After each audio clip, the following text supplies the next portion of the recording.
Hello and welcome back to the Pressing Play podcast. I'm your host, Jo Fiddy, and it is an absolute joy to have you here. Thank you for tuning in. Thank you for being part of the Pressing Play movement. And I have to say, my loves, I am loving the pod. I am really loving being part of this podcast because the guests that are coming in and the stories that I'm hearing are inspiring me every day. And this next guest is no exception. I'm just can't wait for you to listen to this one. We have the extraordinary Yula Andrews. She is the founder of Pop Chorus, a string of feel-good choirs dedicated to the joy of singing. And this was inspired by her own midlife journey. Yula noticed the positive effects singing can have on menopause and has recently launched a menopause singing group dedicated to supporting midlife women.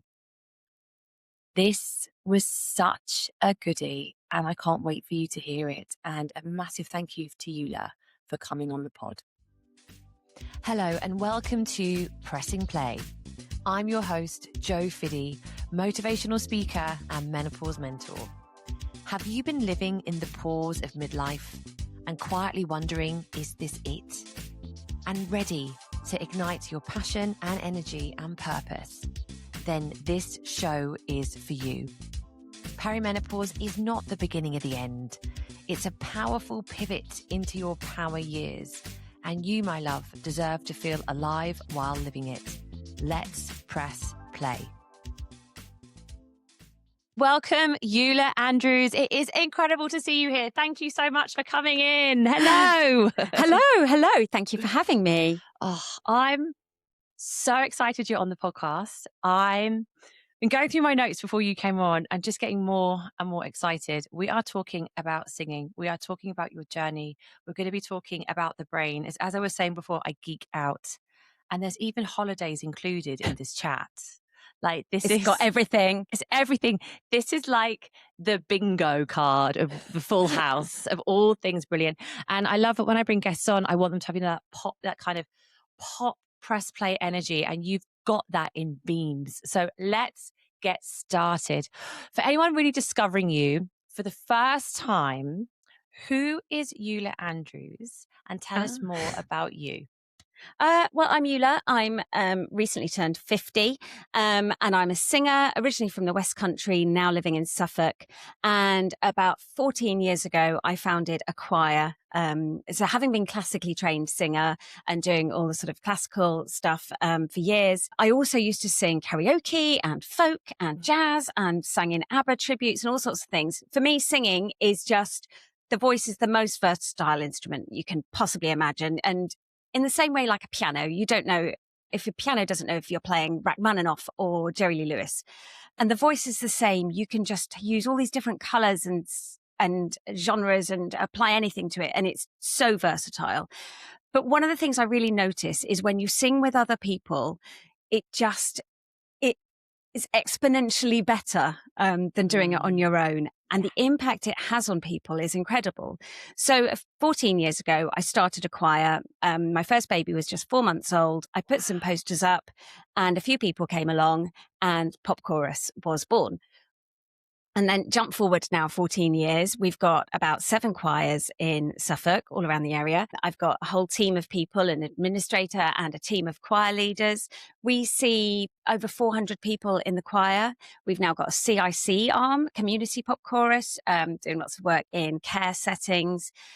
So I think every week we probably see 500 or 600 people from Suffolk and really help them boost their mental health and their well-being and make friendships and reduce isolation, all just through singing pop music together. It's incredible.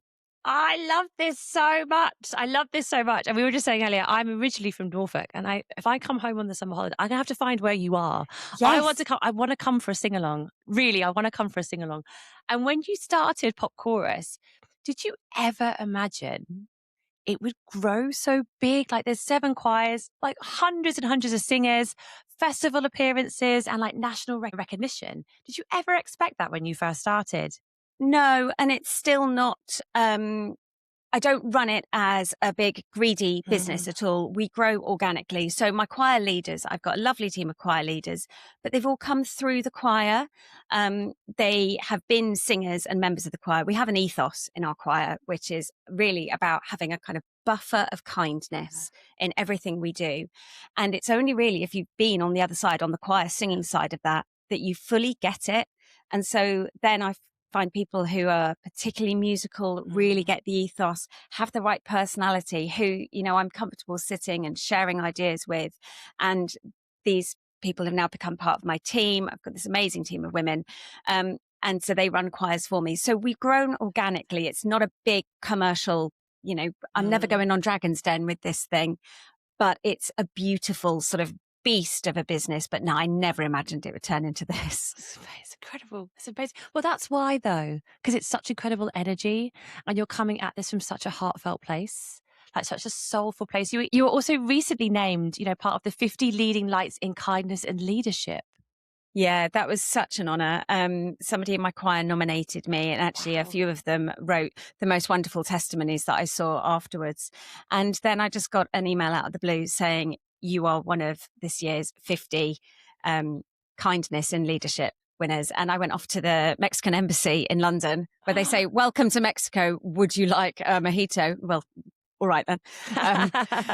And to be with other people who in all kinds of different businesses, there were politicians, people from the NHS, sports, who embody this same kind of kindness, this belief that you don't have to be really hard-nosed and cynical and unkind in order to do well. You can have success, but not at other people's expense. And I'm such a firm believer in that. It's like through me like a stick of rock, you know, the whole kindness thing. It's so important. Yeah, we need more of this in the world. We, especially now more than ever, we need this more in the world. And you've been named like the UK's friendliest choir. But also, if someone's, which I just love, I mean, I'm already in. I'm like, right, where do I, when I come back, where am I going?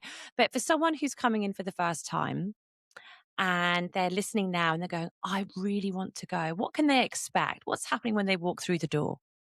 I think that's the hardest bit, you know, building up the courage to come in. So people contact us first of all, and they have a nice sort of email exchange with me or with Gemma, our administrator.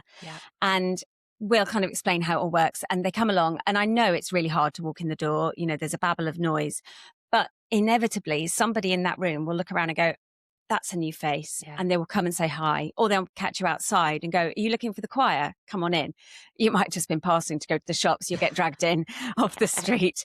But people are just so friendly and welcoming. They all remember what it was like to be new, and somebody will sit with you then. And when you come into the room, I'm like a sorting hat in Harry Potter, you know, kind of have a chat to you and go, right, are we going to put you in the highs? We have highs, middles and lows with our voices. It's all relative. So try and keep everything just as accessible as possible to people, and then just partner you up with somebody who is going to be friendly and, well, that's anybody, frankly, in our choirs, and kind and welcoming. And they'll share their notes and they'll show how they mark it up and kind of get you to know the ropes. And you'll just lose an hour and a half of your life and go, wow, where did that go? And go out beaming. It's almost guaranteed that you will just go out feeling so much better than you came in. And it's, like, I can't make your problems go away, but I can leave them at the door for an hour and a half. You can just switch off all that kind of mental chatter that's going on and just absorb yourself in something that is so good for you and just makes you feel alive. And we want to be feeling alive, and we've got to and just be in the moment. I mean, how many times now that we're fully grown, that we do sing and we do come together? And I know that you don't need to audition, do you? There isn't anything like, you can just walk in and you can just sing from your soul. I think it's so important more than ever. I talk about press play actually in perimenopause and menopause, and women pressing play on their life and moving forward and doing incredible things just like you're doing now. How would you say that pop chorus has really kind of framed your own journey in midlife and also in menopause as well? It's really interesting. I was talking to a friend a couple of years ago. They were doing something on telly with her choir. She runs a similar choir. And it's really important when you do things, when you take the choirs out to perform, that you're really representative of the community. But we were both laughing, going, well, in reality, though, the majority of our choirs are those kind of invisible women. We have a lot of women of a certain age in our choirs, and whether knowingly or not, they gravitate towards this kind of thing, whether it's choir singing or sports or whatever it is, they gravitate towards something for them. And I just started realizing that there were more and more people in my choir who are women who are of a certain age. They're almost certainly experiencing menopausal symptoms, and they come there because it makes them feel good. It makes them feel better. It makes them feel seen. And, outside of our choir room, you might be somebody's mum or wife or somebody's colleague, but in there, you're Joe, and you're not just, hey, or could you just, or could you find where's my, you are Joe.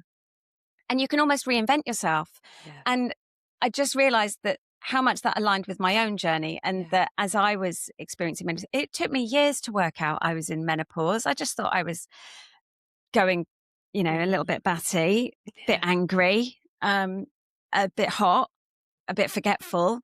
And it took me a long time to put all those things together with, I had vertigo, all kinds of symptoms. And then you put it all together and go, oh, do you know what? I think this might be menopause. Yeah. And that's when I got on the HRT and things, but realized that actually I'm seeing this day in, day out in choir. And so the two are so closely aligned. But that's why I wanted to take it a step further then, because with the CIC, I do all this wellbeing singing. So we work with people with Parkinson's or dementia, lung issues, people who are older, people who are lonely. And there are already studies showing that singing is beneficial.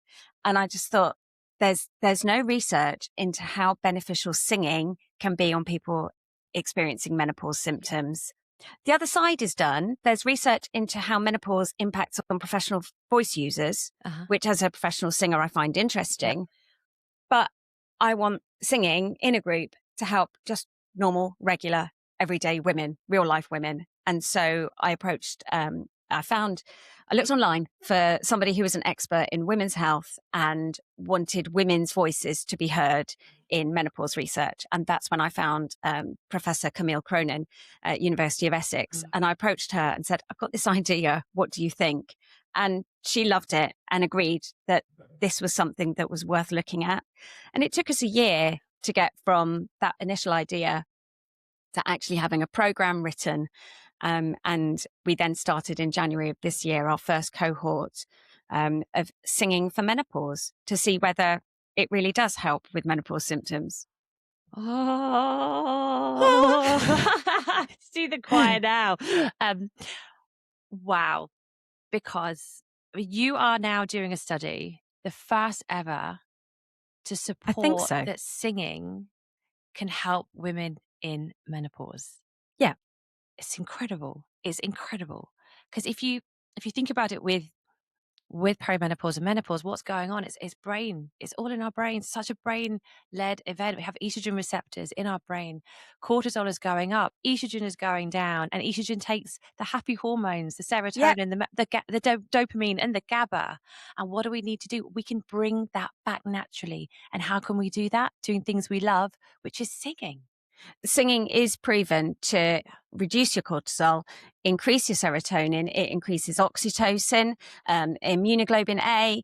It supports all these systems. But the missing link. So I have to admit that singing for menopause, when I first came up with the idea, I thought we'd have a little chat about, I don't know, rage, emotion, not shouting at people in Tesco's. And then we do a lot of singing. But the reality is that actually we needed education first. And this is where it's different from something like singing for Parkinson's. So if you're a Parkinson's sufferer and you go to a singing group, you don't necessarily need to know why the singing is helping you or how it's helping you. Okay. You just go and sing and you feel better for it. It has a positive impact. Yeah. But these are women who want to be empowered. They need knowledge. We don't want to be told how to feel or what to do. We need to understand why, because then we can take ownership and then we can influence it. So actually each session required quite a lot of research into what's the most current thinking and information. and sharing that knowledge with the participants and going, this is what's happening. This is why you've got brain fog. This is what's happening in your brain and in your body with the reduction in estrogen.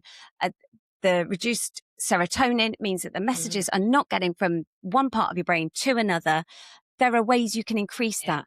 One of those ways of increasing serotonin is self-compassion, which, like, we're always being told, be nice to yourself, take time, be nice to yourself. But no, it's not selfish. You must do it because it's proven to increase the serotonin, which will reduce the brain fog. And some of this stuff was such a revelation to us. But then if you know it, you can then influence it and do something about it. So we can't make menopause symptoms go away. We're not going to fix it. You're not broken. It's not something to be fixed. It's a transition. Yeah. But we all identified the fact that, this is the second transition. We've had puberty, and like my kids are being taught about that at school. Who teaches you about this next transition though? So the education part of it was really crucial.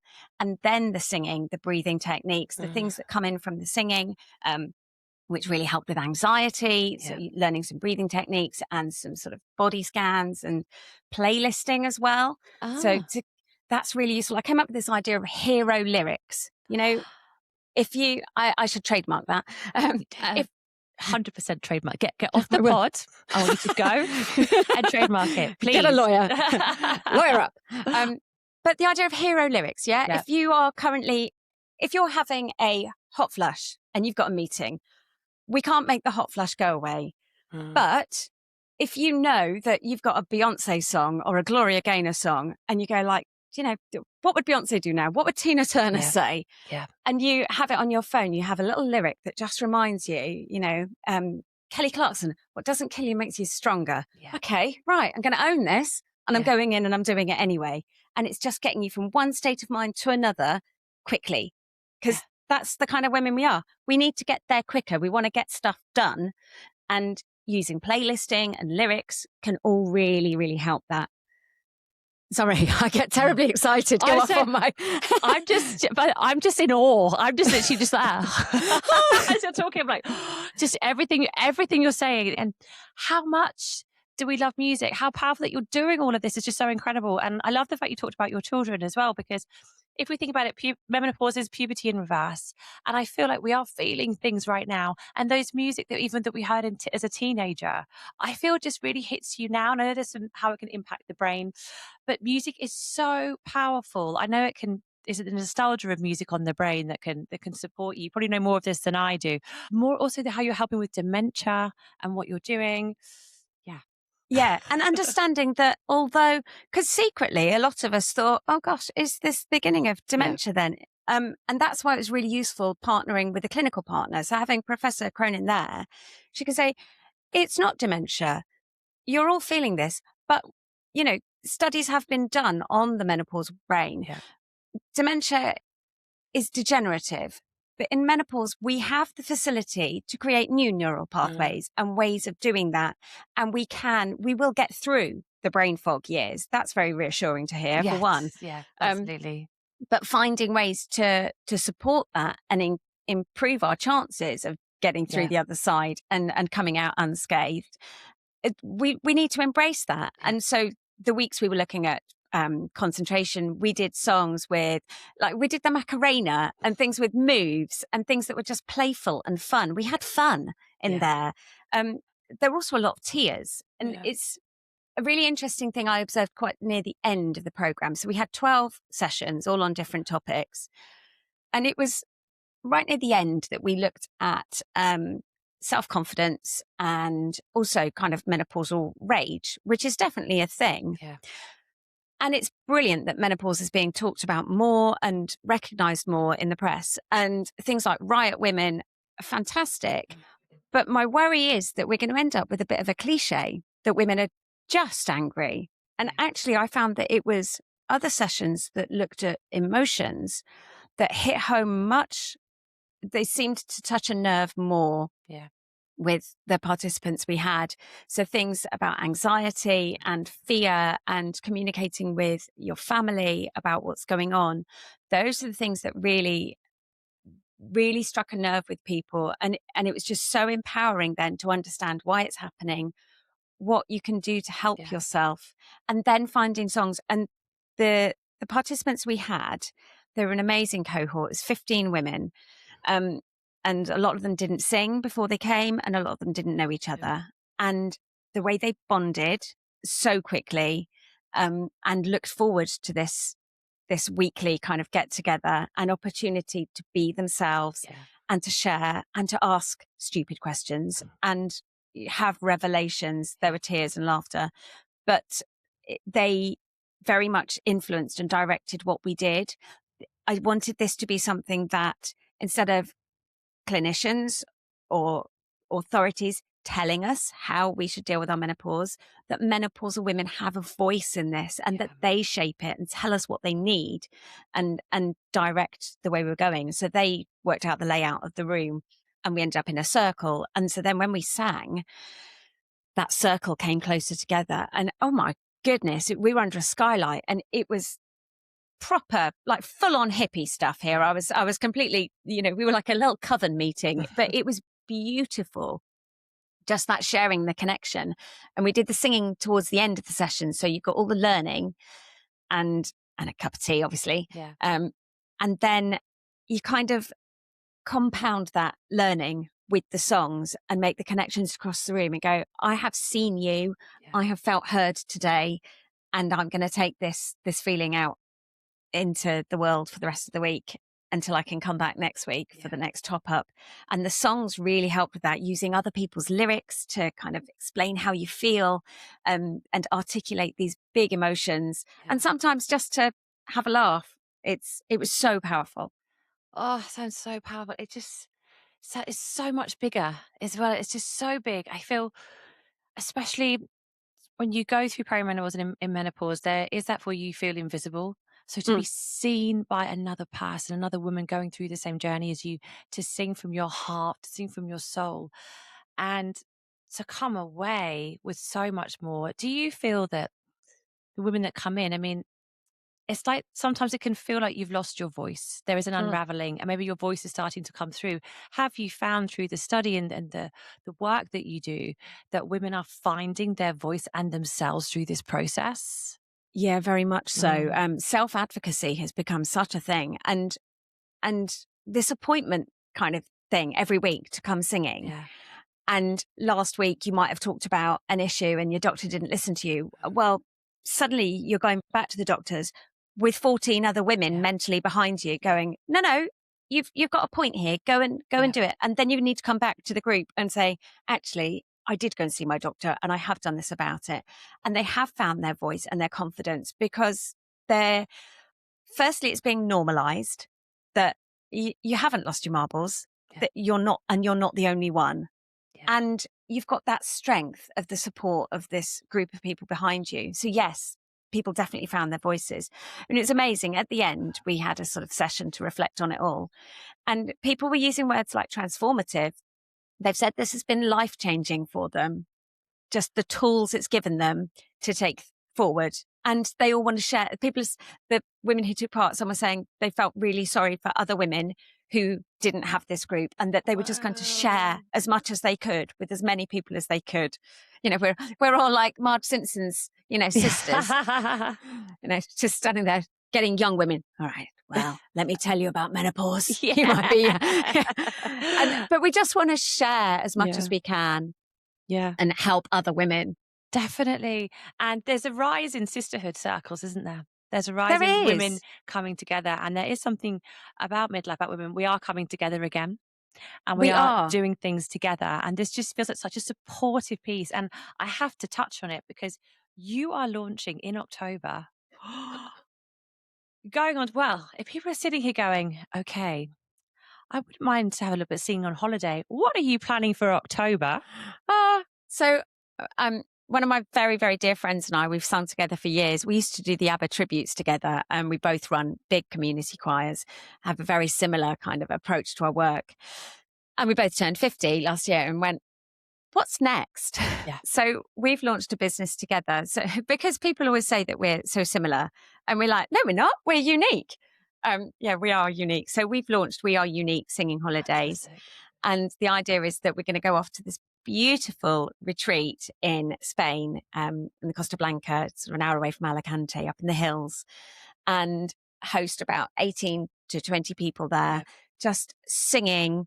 We've got a private chef, beautiful. We've got the whole place to ourselves. It's just gorgeous. And there'll be mindfulness and yoga, walking with goats, because why not? Why not? Why not? Exactly. And just having this togetherness and this, and it's men and women, this one. This isn't just menopausal women. This is for anybody who just wants to come and experience the joy of singing, but somewhere beautiful where you can feel really pampered and take time to actually look after yourself as well. So we're very, very excited about that. Wonderful. And I'm going to put this all in the show notes, everybody. It's in the show notes. All the details will be in there, how they can book, how they can get started, everything, please. So jump on the show notes. You can get booking right now. What do you feel that you've learned about yourself during this time? I have learned that the main person who gaslights me in my life is me. If anyone's going to sabotage me, it's me. And that actually I'm much stronger than I realized. Yeah. And that the power of learning about this and helping other women has massively helped me with my own menopause and with taking charge of my symptoms. Because I kind of feel like, well, if I'm going to tell other people, I need to do it for myself too. And just small changes that I've made and taking time for myself, and things like I sing all day, every day, but taking some time to go and have some additional coaching, to get some new warm-ups, to look after my voice properly, to prioritize myself a bit more, has been, it's tiny, tiny changes, but they're radical. And it has just changed my energy so much. And where I'm like 50 and going, right, I'm just getting started now. This is the beginning. I can't wait for what comes next. Yeah. And actually, there's women who are listening now and they are feeling a bit invisible. They've lost their voice and they're not sure. What advice would you give them listening now, whether they're driving the car, walking? I listen to podcasts, doing the laundry, wherever they are right now. What message do you have for them? That you deserve to look after yourself, because you are worthwhile and you deserve to be seen for who you are, not the role that you play for all these other people. And maybe you do need to go and find who you are somewhere, but small changes. It doesn't have to be radical. It just means a little bit of time. Sit there with a pad and a pen. Perhaps don't take your phone to bed. Have a pad instead and write down some notes. Go back to some ideas you had when you were younger and dreams, and go, well, what are my dreams now? And make small steps. It doesn't have to be something massive. It could be as small as finding a local singing group to go and join. It doesn't have to be a singing for menopause group. It could just be a choir, because that's going to make you feel good. And people sometimes say to me, well, most people who walk through the door say, I can't sing. That doesn't matter. It's not about whether you can, it's whether you should. And if you want to, then you should. So I would say make really small changes, because they will have such a ripple effect on the rest of your life and the people in your sort of sphere, that you owe it to yourself and to other people to do this, to look after yourself. Yeah, get started. Start moving forward. That one thing, as you say, isn't it? And do it for you. What are you pressing play on next? Well, I think next I need to find some other people who can do singing for menopause groups, because there's only one of me. And I think this will become a thing that I'd love to see rolled out. So I would like to get this turned into a formally recognized coaching certificate, if you like, but finding the right people to do that. Because originally, when I thought it was going to be lots of singing and just a little bit of talking, I thought, it'd be singing teachers and well-being singing teachers. But actually, holding space for a room of 15 women, it needs people who are, I don't know, it's like running question time, but with people who are likely to cry or laugh. So I think it's probably coaches, menopause coaches, who can sing and have an interest in and an empathy for music as well, because there aren't many singing teachers who are going to be, talking about vaginal atrophy 1 minute and then singing Thorn in My Side. Yeah. Finding somebody who can do all of Totally. that, pass the tissues and make some biscuits, it's finding the right people. So for me, it's now growing the singing for menopause side of things, hopefully getting the data back to corroborate what we already pretty much believe, that it really is good for people, and then expanding We Are Unique, the singing holiday side of things, whilst keeping the choir plate spinning and getting my kids through high school. That's all. That's it. Just those small things. Yeah. I can't thank you enough. I feel like I just stared at you the whole time in just admiration. I feel like I just talked the whole time. This is the best. This is the best. You were just put on this planet to do good things. Like there's some people that you make the world a better place, and I mean that from my heart. The work that you do and just hearing you talk, it really is. You are a light. You are such a leading light in this world. And thank you so much for coming on. I feel I'm going to get you back on once the results come in. We can talk about this even more, because I feel that there's got to be a part 2 to this. So I just want to say a massive thank you for coming on the Pressing Play podcast. Thank you so much for having me, Jo. It's been an absolute joy.